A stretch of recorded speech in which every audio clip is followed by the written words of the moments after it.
Hi friends, welcome back to my channel Mary's roof garden. ఈరోజు మా తోటలో ఉన్న పెద్ద జామకాయ చూపిస్తాను. చూడండి, ఈ జామ మొక్క ఎంత చిన్నగా ఉందో కానీ కాయ మాత్రం ఎంత పెద్దగా వచ్చింది చూడండి. దీనికి నేను రెగ్యులర్గా ఏంటంటే వర్మి కంపోస్ట్, నేను తయారు చేసుకున్న వర్మి కంపోస్ట్, మన కిచెన్ వేస్ట్ అది ఉంటుంది చూడండి, దాంతో వర్మి కంపోస్ట్ తయారు చేసి రెగ్యులర్గా ఇస్తూ ఉంటాను. అంతేకాకుండా ఈ జామ మొక్కకి ఏంటంటే ఇంతకుముందు వీడియోస్లో కూడా చెప్పాను, ఇట్లా చిగుర్లు పించ్ చేసి తీసేయాలన్నమాట. అప్పుడే మీకు అక్కడి నుంచి చిన్నగా మొగ్గలు స్టార్ట్ అయ్యి అవి కాయలు అవుతాయి, పువ్వు వచ్చి కాయలు అవుతాయి అన్నమాట. లేకపోతే మొక్క అట్లానే ఉంటుంది వితౌట్ డెవలప్మెంట్. ఇప్పుడు నా మొక్కలో దీనికి ఇంకో 10 కాయలు దాకా ఉన్నాయి అన్నమాట.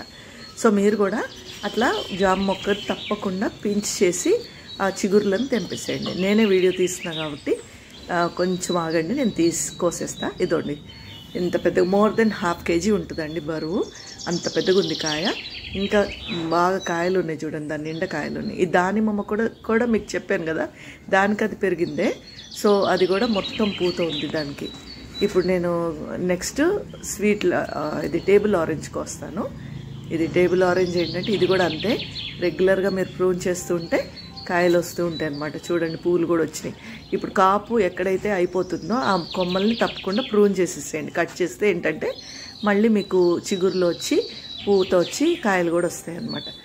ఇది నిమ్మకాయలు కూడా కొన్ని ఉన్నాయి. అన్నీ మనకి ఈరోజు కాయలు బాగానే వచ్చినాయి అన్నమాట. నిమ్మకాయలు ఇప్పుడు 2 times వచ్చినప్పుడు 2-3 times కోసాను, అప్పుడేం పెద్ద పెద్దగా వచ్చినాయి.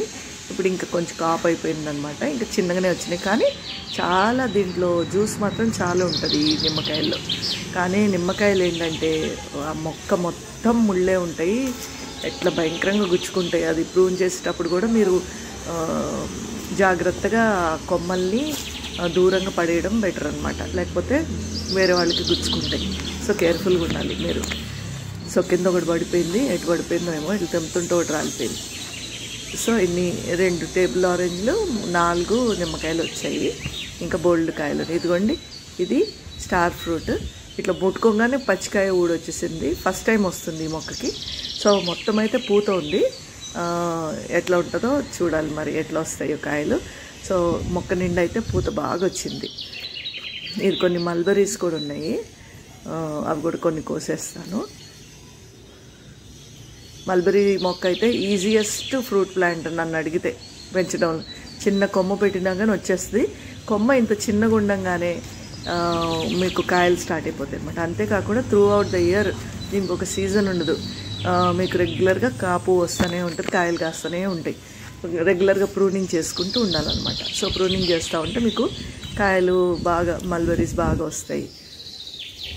సో ఇప్పుడైతే ప్రూనింగ్ చేస్తాను. ఇప్పుడు అన్ని కాయలు అయిపోయినాయి కాబట్టి తప్పకుండా ఇది ప్రూన్ చేస్తాను. ఇది దొండపాదండి, నేను కటింగ్తో పెట్టిన దొండపాదు, బాగానే కాయలు వచ్చాయి. అదిగోండి, అవి కూడా కొయ్యాలి, ఇంకొంచెం పెద్దగా అవుతాయి. సో అందుకే వెయిట్ చేస్తున్నాను. అవి కొంచెం పెద్దగా అయితే వాటిని కూడా కోసేస్తాను అనమాట. సో ఎంత సంతోషం అండి, మన తోటలో కూరగాయలు పండ్లు పెంచుకోవడం, అది కూడా ఇన్ ఆర్గానిక్ వే, మనం ఏమి పెస్టిసైడ్స్ అవి వేయకుండా పెంచుకోవడం చాలా సంతోషం అనిపిస్తుంది. ఇది తమలపాకు మొక్క అనమాట. చాలా ఇది కలకత్తా తమలపాకు, చాలా స్ట్రాంగ్ ఉంటుంది ఇది. ఇదండి, ఇదేమో పొట్లకాయ. ఈ టొమాటో ప్లాంట్స్ కొంచెం షేడ్లో పెట్టానమాట, బయట పెడుతుంటే ఊరికే ఎండకి వాడిపోయినట్టు అయిపోతుంది.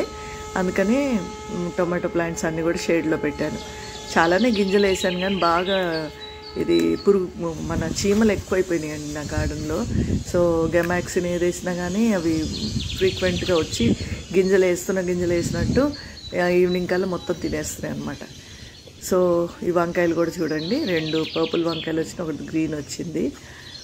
ఇవి చాలా పాత మొక్కలండి, తీసేయాలంటే ప్రాణం ఒప్పట్లేదు. తీసేసి మళ్ళీ కొత్త వేసుకుందామంటే ఇదేమో రెగ్యులర్ కాయలు వస్తున్నాయి వీటికి, సో అందుకే తీయట్లేదు. చుక్కకూర కూడా బాగా ఉంది, కొయ్యాలి. బంతి మొక్క ఇక్కడ పెట్టేద్దాం కాయలన్నీ కూడా. ఇదండి, ఇక్కడ నారు వేసాను అనమాట. ఏంటి, మన చిక్కుడుకాయ ఒకటి వేసాను, మళ్ళీ ముల్లంగి కూడా వేసాను. అవి జాగ్రత్తగా దూరం పైన పెడితే అవి తినకుండా ఆగినాయండి, లేకపోతే అవి కూడా తినేసేసేవి. ఇదండి డ్రాగన్ ఫ్రూట్, ఇది 4th డ్రాగన్ ఫ్రూట్ అనమాట. మనకి 3 టైమ్స్ ఆల్రెడీ వచ్చింది. కనకాంబరాలు కూడా 2 రకాల కనకాంబరాలు ఉన్నాయి. ఇవి ఎల్లో కలర్ ఫ్లవర్స్ ఏంటనుకున్నారు, మన ఆవ మొక్క అనమాట. సో ఎల్లో కలర్ ఫ్లవర్స్ మన గార్డెన్లో ఎక్కువ ఉంటే బటర్ఫ్లైస్ని కానీ బీస్ని కానీ అట్రాక్ట్ చేస్తుంది ఆ ఫ్లవర్స్. సో మనకు పాలినేషన్ కూడా మంచిగా న్యాచురల్ వేలో అవుతుంది. అందుకని ఏంటంటే ఎల్లో ఫ్లవర్స్ గార్డెన్లో ఎక్కువ ఉండేటట్టుగా చూసుకోండి. మధ్యలో మొక్కల మధ్యలో మీరు ఎల్లో ఫ్లవర్స్ వేసుకోండి. ఏదో ఒకటి ఎల్లో ఫ్లవర్స్ ఎక్కువ వేసుకోవాలన్నమాట. సో ఇది కూడా పెద్ద మిరపకాయలు చూసారు కదా, మన బజ్జీ మిరపకాయలు అనమాట. లాస్ట్ టైం వచ్చినప్పుడు పెద్దగా వచ్చినాయి, ఇంకా ఇప్పుడు కొంచెం చిన్నగా వచ్చినాయి. సో వీటిని ఏంటంటే ఇవి కూడా అయిపోయినాక ప్రూన్ చేస్తాను. ప్రూనింగ్ ఈజ్ కంపల్సరీ అండి. కాపు ఏదైనా కానీ అయిపోయినాక కొమ్మల్ని కొంచెం డ్రై కొమ్మలన్నింటినీ కూడా ప్రూన్ చేసుకోవాలి. ఇదిగోండి ఇప్పుడు చూడండి, పక్క మిర్చి నేను ఆల్రెడీ మొన్న ఒక లాస్ట్ వీక్లో అనుకుంటా మిర్చి కోసాను, కారం మిర్చి. అప్పుడే ఫుల్గా పూత వచ్చేసింది, మళ్ళీ మొక్క నిండా పూలు వచ్చాయన్నమాట. ఇది చూడండి, ఇది క్యాప్సికమ్. ఎంత చిన్నగా ఉంది మొక్క కానీ చూడండి, క్యాప్సికమ్ ఉంది, రెండింటికి ఒక్కొక్క క్యాప్సికమ్ వచ్చింది. ఇది కూడా వంగ మొక్క, పాత మొక్కలండి ఇవన్నీ, కానీ బాగానే కాయలు వస్తున్నాయి మనకి. సో ఇవ్వండి మనకి ఈరోజు వచ్చిన కాపు. చాలా సంతోషం. మీరు కూడా మీ ఇంట్లో చక్కగా మీ గార్డెన్లో పెంచుకోండి. Hope you like my video. Thanks for watching. See you soon.